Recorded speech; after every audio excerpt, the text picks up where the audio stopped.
Yolunu gözlədim, nə vaxtsa gələrsən. Mənlə keçən günün qədrini bilərsən.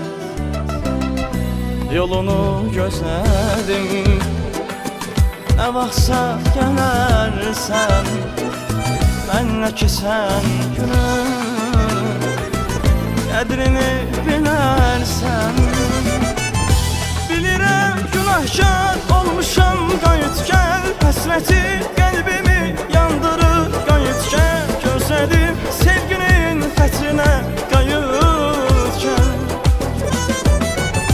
Bilirəm günahkar olmuşam, qayıt gəl. Həsrətin qəlbimi yandırır, qayıt gəl. Gözlədim sevginin xətrinə, qayıt gəl.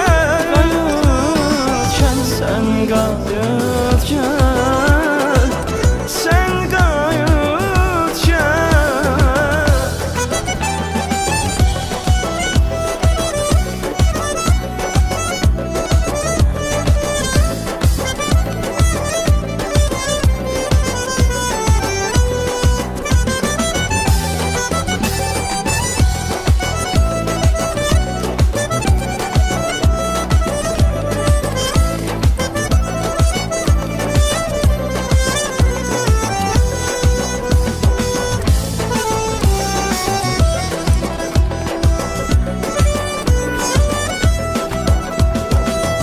Sevənlə yatmayır, gecələr bilərsən.